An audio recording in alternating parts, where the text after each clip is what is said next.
Hello and welcome to Say Hi to the Future, Ingenious Thinkers, a podcast aimed at highlighting the human side of ingenuity.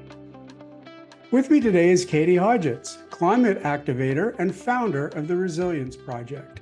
Katie Hodgetts has spoken about climate, mental health, and activation to heads of state, crowds of tens of thousands, and CEOs of the biggest companies in the world.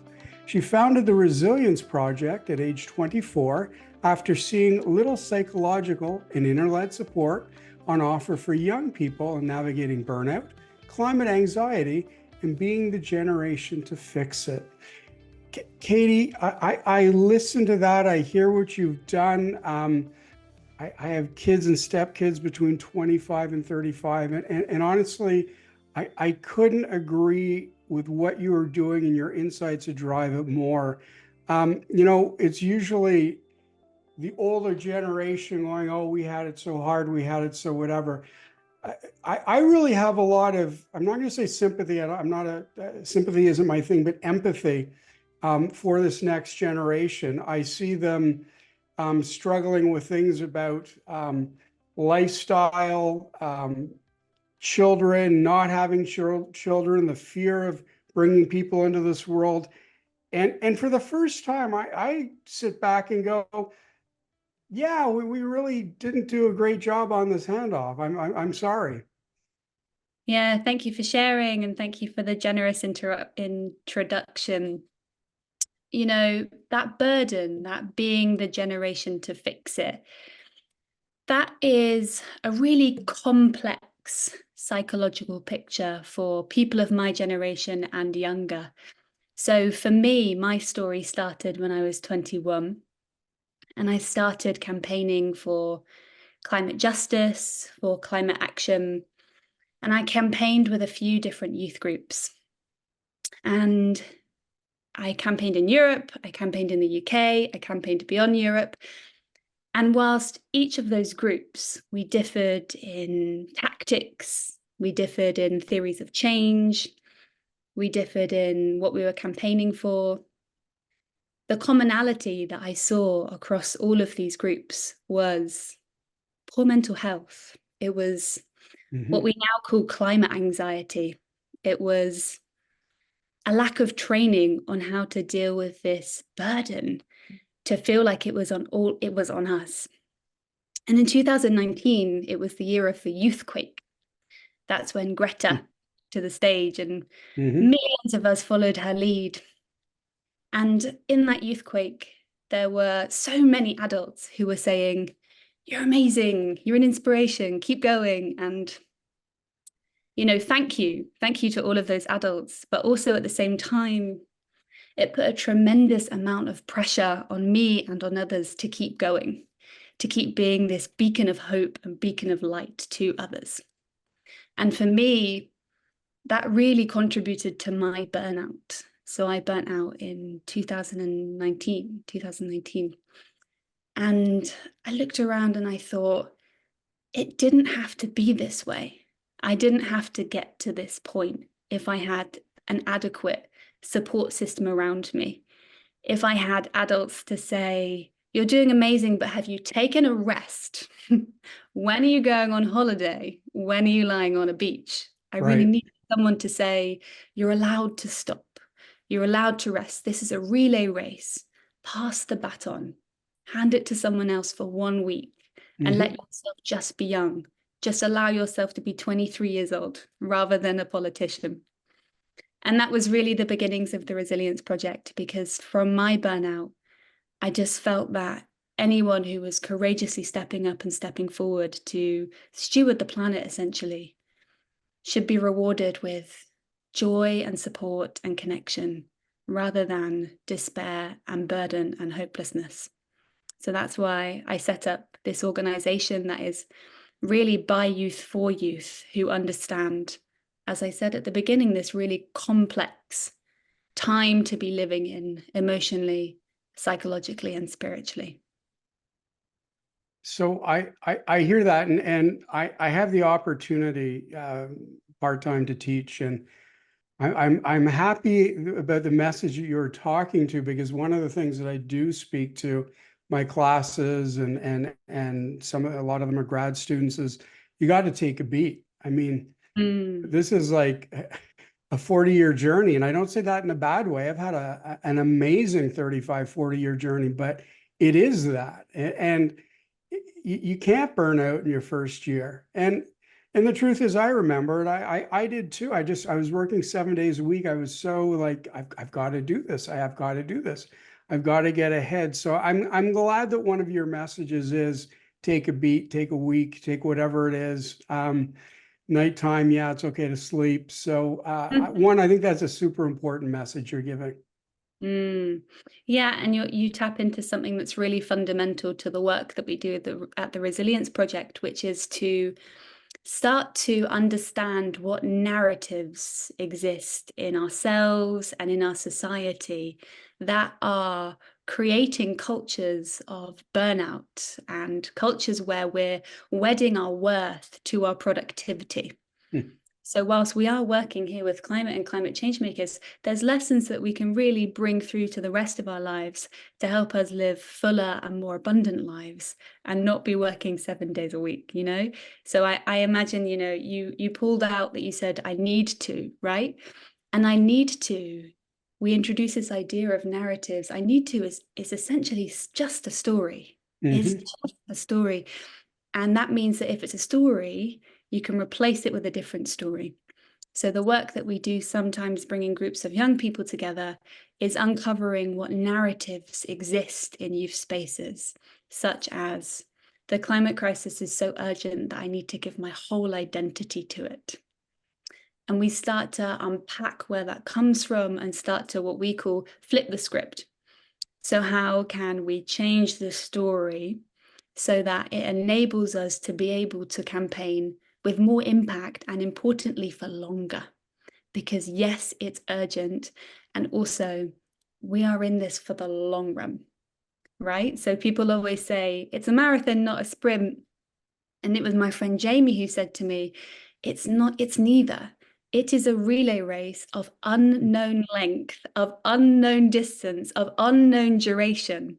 So we need to skill ourselves up as part of a team, and we need to know and give ourselves permission to pass the baton on periodically, yes, and generationally. We don't know how many generations forward we're passing this baton. So we need to really turn a gaze towards resilience. And I'm so pleased that the conversation is now shifting that way towards resilience and mental health. Katie, just before we go deeper into resilience and mental health, and we will as we talk about the project more, you talked about helping people unpack their journey, how they got there. Um, Unpack yours a little bit more. I mean, you talked about 29, you talked about Greta, the youth quake, as you called it.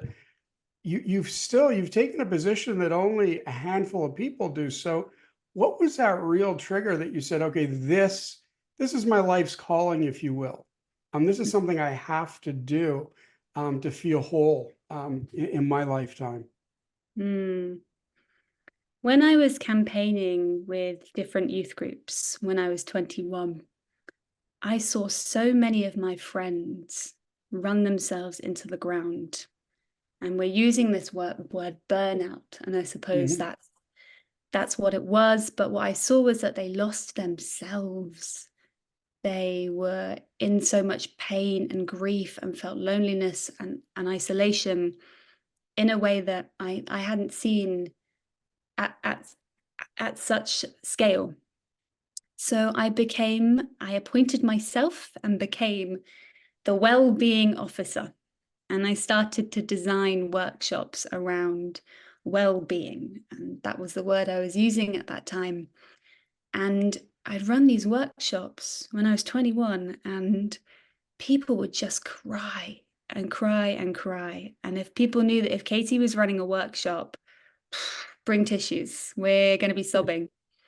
And I think that really just showed how little we were talking about the pain in the world. We were just so focused on our action points and our agendas, so that essentially to distract from the actual material of existential threat that we were facing, which of course you do that at 21. Of course, it makes complete sense. So I started running these wellbeing workshops and started thinking, you know, this is helping. Something is changing in our organization. And I then decided to run an anti-fracking campaign in the UK for a year. And I ran a team of about 20 for a year and decided to bake in this idea of resilience and well-being from the get-go. It's not going to be a twice a year workshop that we do as an afterthought. We're actually going to show up as our full selves as humans, not just activists, and share some of the struggles and the strife that comes with trying to ban fracking in the UK. We very simply, I would start every week with a check-in and say, how are you? It was actually called a clap or cry. So you could clap about something you're celebrating, or you could cry about something that was hard. And introducing that vulnerability to our group allowed people to show up exactly as they were. And that created this deep sense of connection, which only served to make our campaign so much stronger. And that anti-fracking campaign went on to blockade a fracking site for 3 days. We joined marches. We sent over 500 letters to the UK government, all signed by young people. We did so much in a year. And we were a small part of the movement that led to the memorandum on fracking in the UK. So as well as that, my team in secret nominated me for the Global Youth Awards in 2018. So I became a finalist in their empowerment category. And that to me was such a learning that this idea of inner development is not just hippie, woo-woo, fuzz that we're adding around our campaigning. It is a legitimate strategy to building strong, impactful movements that don't just deliver on climate, but they deliver on people. People said they felt personally changed by that campaign. And all it was young people coming together, having the courage to be vulnerable, having the courage to care about something bigger than themselves, and creating a community of care. It's so simple, and I don't understand why we're not doing it more in the world. So that moment for me, you know, getting that recognition as a global youth finalist was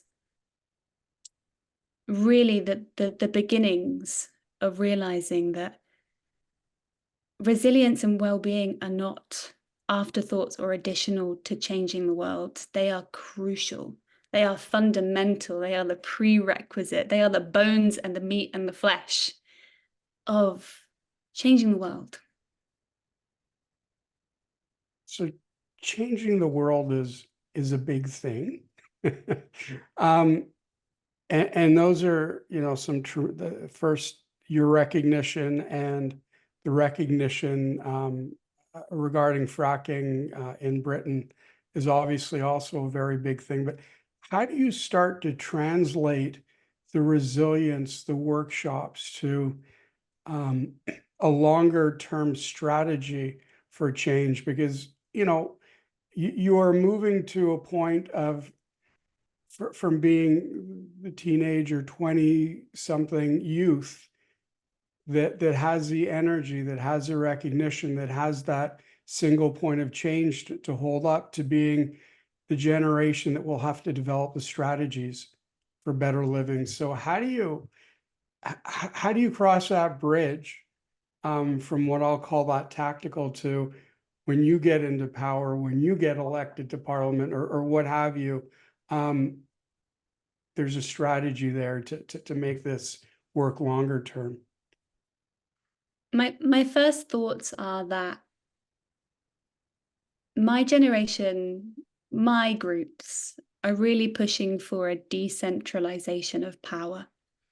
So rather than one person being the person to save us, rather than it all being on Greta's shoulders, actually what's beneath Greta is a mycelium network of grassroots organizations, of people affecting change in so many different ways, in so many different corners of society. And so when I think of heads of state and I think about their false promises and I think about their greenwashing and I think about them going back on some of their climate pledges, that's not where I see power at the moment. I think that there's a shift. I actually see power in the youth movement. I'm seeing it much more at the local level, not at the national level. And so as we transition our generation into our 30s, into our 40s, what I hope for and what I call for is that more people feel compelled to join the climate movement. More people start to see activist not as this Mm-hmm. word that becomes synonymous with gluing ourselves to things or disrupting Mm-hmm. roads, but a much more expansive understanding what an activist is, which is that you're taking power and you're taking action at all different levels of society. And then if we're starting to decentralize climate action from policy, if climate action starts to be in the minutiae of our lives as well as the big decisions, it means that climate action is more of a movement together, and we're not as reliant on those elected government officials and their promises. What happens in that way is that by building a movement at the grassroots level, changing the hearts and minds of people, we're far more likely to find politicians who have integrity, who are placing climate at the heart of what they're doing, as well as socio-environmental factors as well. And it's that which I think will be pushing for change. It's sequential. Legislative change will happen, but it also requires changing of hearts and minds of people, which is why with our organization, the Resilience Project, we're far more interested in building communities, building strong communities that then go on to design action, because actions are finite, right? Right. They will be delivered, then they will finish. Whereas communities and strong communities of trust and care, those are the things that will be our legacy. Those will continue. The whole notion that you were speaking to of democratizing climate change, of removing our individual actions from policy and letting our individual actions ladder up to policy direction. I think that's great. And I think that's a real strong long-term approach to what you're doing. So thank you for sharing that. Thank you.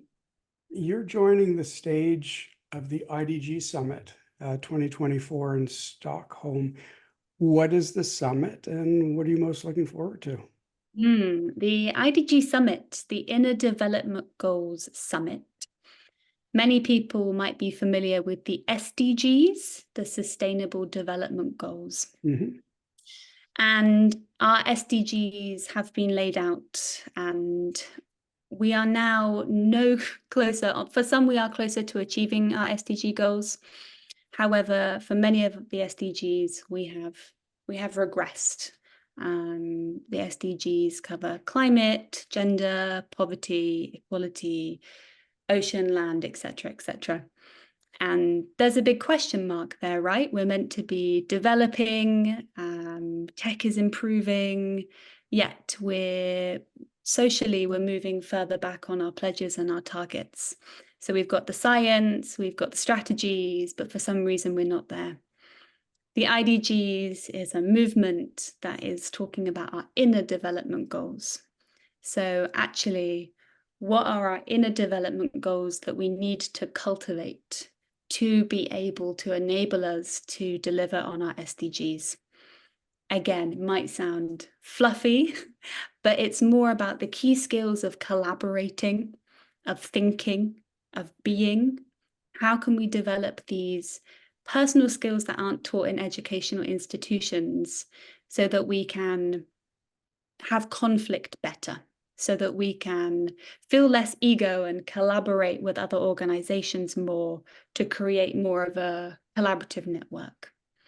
So the IDG Summit it happens each year, and it's a collection and a gathering of speakers. And I'm very, very privileged to be speaking on main stage this year. And what I'm excited about, what I'm looking forward to, as a changemaker in the post-COVID era, I find that a lot of my work is done alone.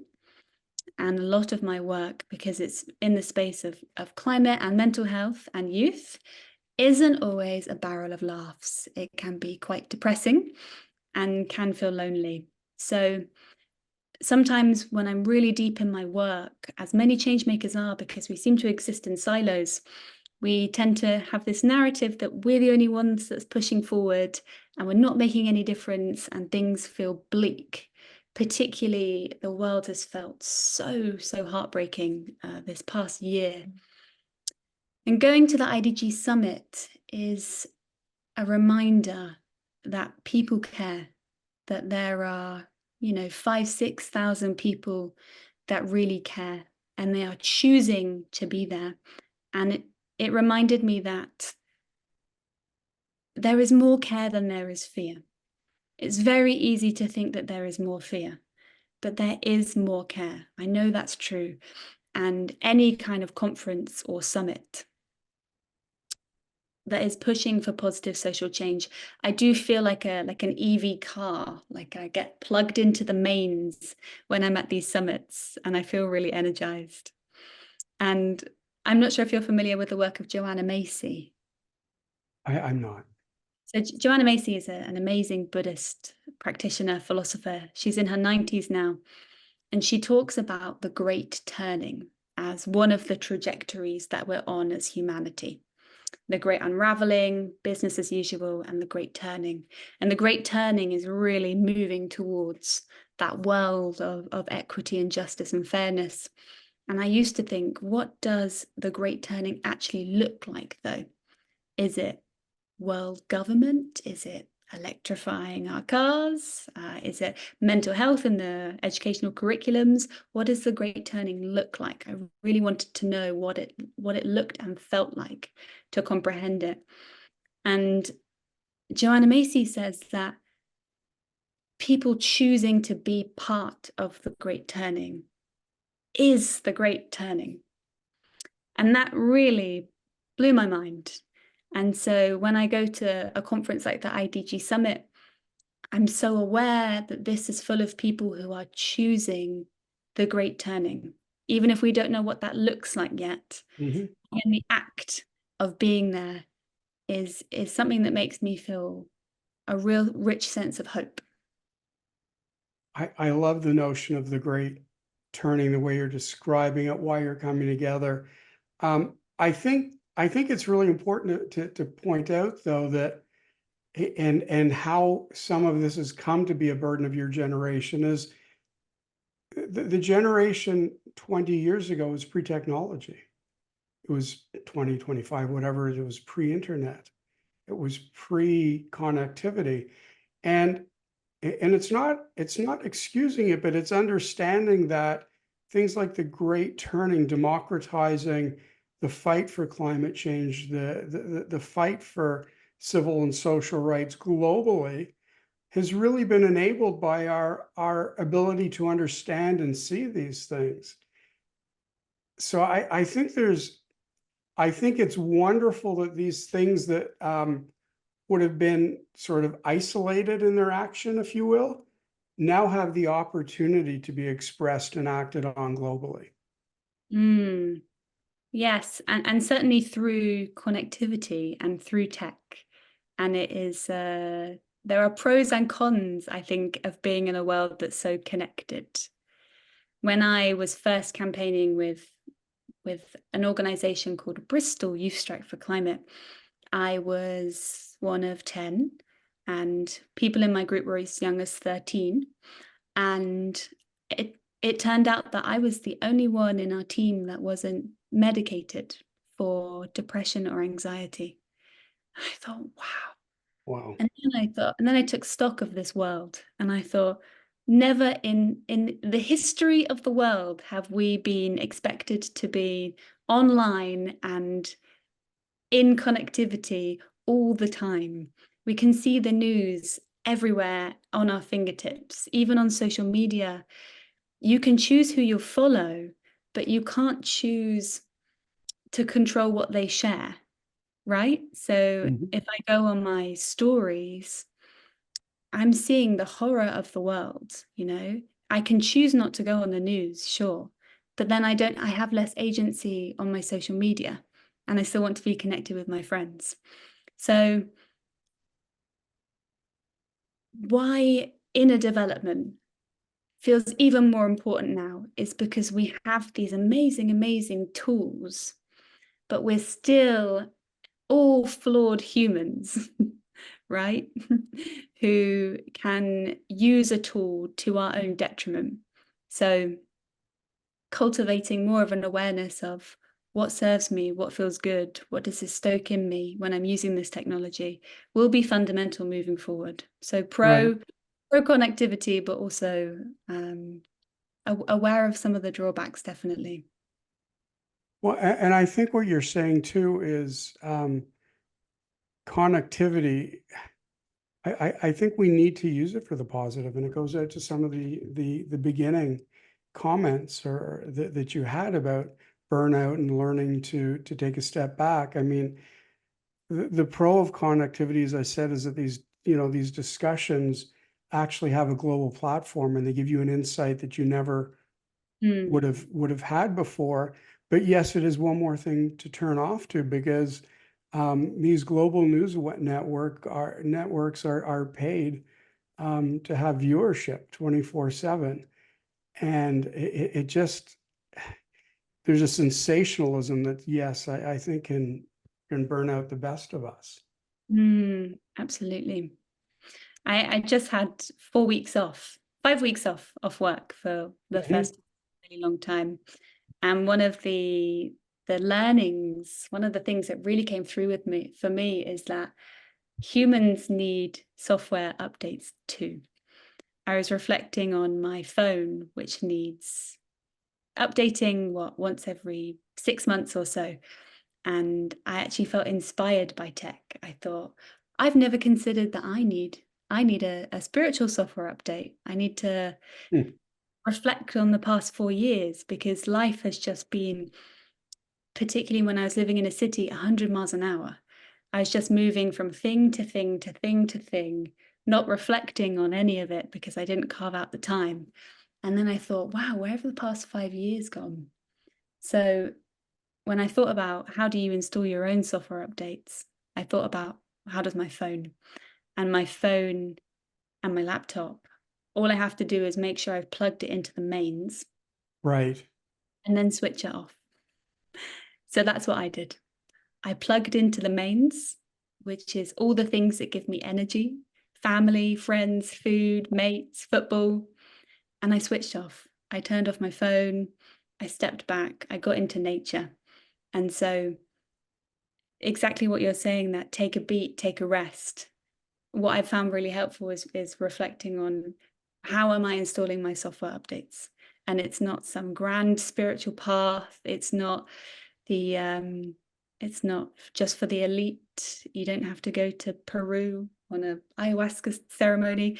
All you need to do is plug into the mains, get your energy, and switch off. And I don't know if you wrote this before or after switching off, but something really struck me. You said vulnerability is our untapped superpower. So tell me about that. Yeah. There's a lot of speaking on the need for courage as we venture into the future. And there's less said about vulnerability. And to me, courage and vulnerability are different sides of the same coin. There is something so implicitly vulnerable when you're working in climate and the biodiversity crisis, because you are peering into the vulnerability of existential and ecosystem threat. You know, there are climate vulnerable populations who there is nothing more vulnerable than their threat to life and livelihood that is happening right now. That is, and that should evoke something in the listener or in us. You know, that is, we are in trouble. We are in trouble. And learning to use vulnerability will be the way in which we are able to act for the long run, because we need vulnerability across the whole movement. So we need vulnerability in leadership, rather than these leaders saying, we are going to get you there by 2030. We actually need leaders to say, I'm not sure. We're going to try this. We're going to do this. We need people to say, in business, I don't have the answers, because many of us don't have the answers, but we're in this together, right? So we need vulnerability at a leadership level, and we need vulnerability at a community level. Parents often say to me, how do I deal with my young child who feels climate anxiety? Currently, I've been saying, don't worry, it's going to be fine. And actually, don't worry, it's going to be fine can turn into something we call eco-gaslighting. So you're seeing the news and things aren't fine, and then your parents are saying it is fine. And it's very confusing for your psychology and your psyche. So actually, parents having the courage to be vulnerable and say, I feel disappointed, angry, and sad too, is a route to connection, is a route to building trust with one another. And that vulnerability, in that place of vulnerability, we're able to bring all of our humanness to the surface. And it is our very humanness that will create the solutions that we need moving forward. So more vulnerability means more connection, which means stronger communities, which means that we are a larger movement altogether. I agree with the notion there. I want to push back a little bit. Just in a sense of, if you're a CEO or a leader, there's such a fine line between, and you correctly use the word gaslighting, and saying we're going to do it by 2030, and how the media, and I'm not talking about the CNNs or the BBCs, but just the generalized media, social media, react to, well, if it's not by, they're not providing an actual date, an actual timeline, that's seen as gaslighting. I agree with you, but boy, I think it's really, not to defend leaders, but I do think it's very tough in today's world to not provide an actual date or an actual answer, even if you're not quite sure. But there's a middle ground, right? This is what we're working to, and this is how we plan to get there, and this is how we're going to do it, versus this is where we're going, and then we're going to approve new oil and gas licenses in the UK, which is what we've seen. Okay. And that doesn't feel like authentic leadership. That feels like greenwashing. Okay, understood. My dream for the leaders of the world is we're facing a climate crisis, and we're facing this mental health crisis, right? Mm-hmm. And the word climate anxiety has become a real buzzword. And there's many organizations that are now trying to grapple with climate anxiety in their organizations, or across schools. And I was once invited to sit with the CEO of IKEA, Jesper Brodin, and we were having meaningful dialogue, and someone said to you, what do you hope from this meaningful dialogue? And what I hoped from that dialogue, and what I really hope for the world, take this with a pinch of salt, it's one of my more controversial opinions, is I wish for more climate anxiety in leaders, in adults, because when you have climate anxiety is that you are accurately and rationally appreciating the danger that we are in, right? So climate anxiety actually is not something that we need to fix, it's something that we need to manage. And having more climate anxiety in leaders catalyzes action. So if leaders actually look at the science, actually dig deep into the trajectories that we're facing, I'm sure they will be feeling some kind of emotional response. Emotional responses catalyze action. And then if there's more climate anxiety in our leaders and in our CEOs, there will be less climate anxiety in our young people, because they will be taking more meaningful, serious, targeted action.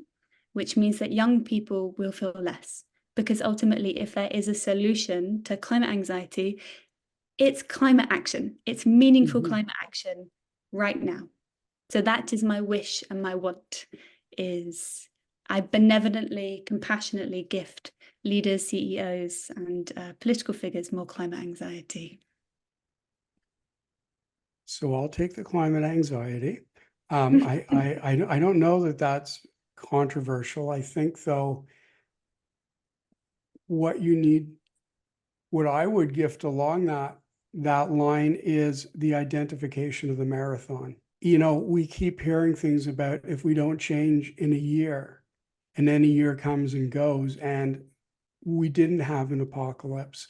And I think that that's very challenging as a leader for leaders, because if the world is going to end in a year, and I'm not a believer that it is, but if it is, the CEO has a very different strategic mandate than if we have 30 years to change this. And the CEO has to manage climate versus shareholders versus supply chain versus whatever.